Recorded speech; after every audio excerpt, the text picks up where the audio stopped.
Advance. Defence. High parry right.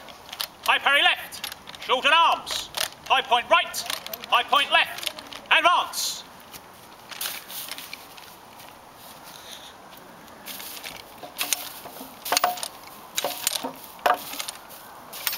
Halt. Arms. About. Turn. March off.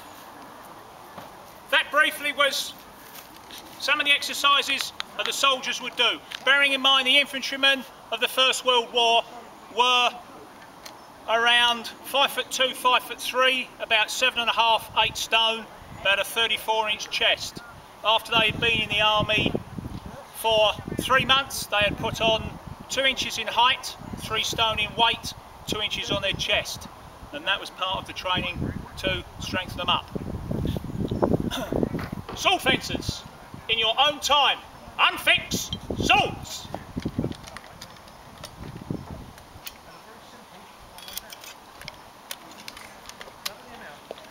Rifleman Curtis, fall out, get yourself sorted out with the firing.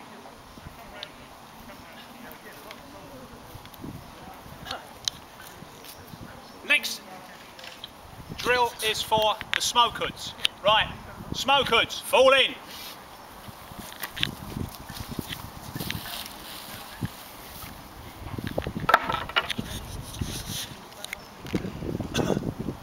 Ground, arms.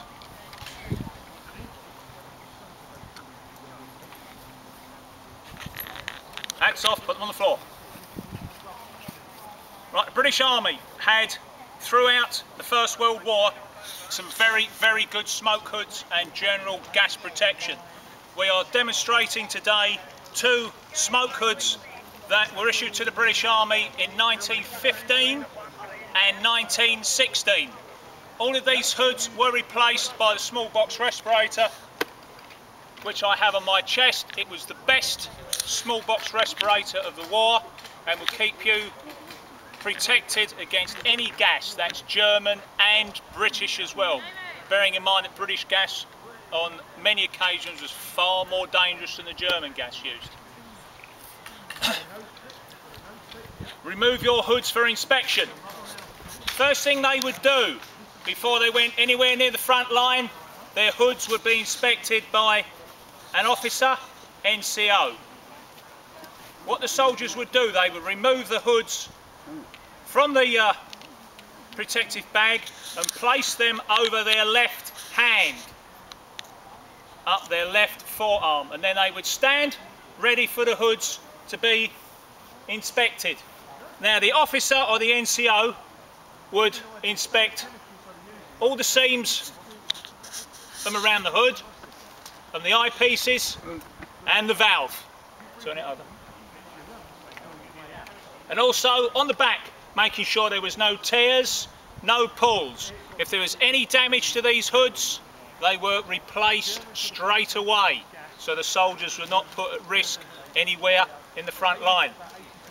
Right, hold it up underneath your chin for a moment. As you can see on this hood, they came in different sizes.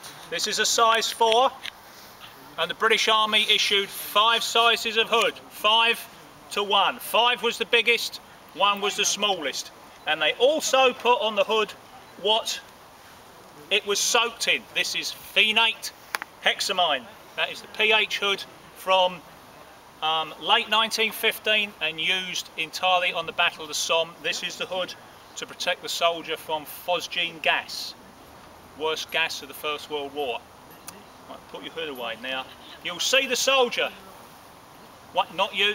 You stay as you are. That hasn't been checked. Right, the soldier folds it over the top of the eyepiece, underneath the valve, then rolls it up, and then places it back in the protective bag. Don't do the protective bag up.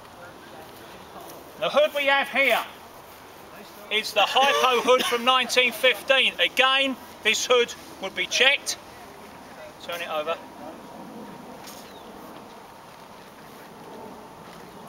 Right, place it on your chin. As you can see, this is the earlier hood. It has no valve, it has no glass eyepieces. All it has is first generation plastic that was called mica. So this is the thing the soldiers see through. Again, it is a size 4 and it is soaked in hyposulfate. This is the mask to keep you protected from chlorine gas. Right, fold it up.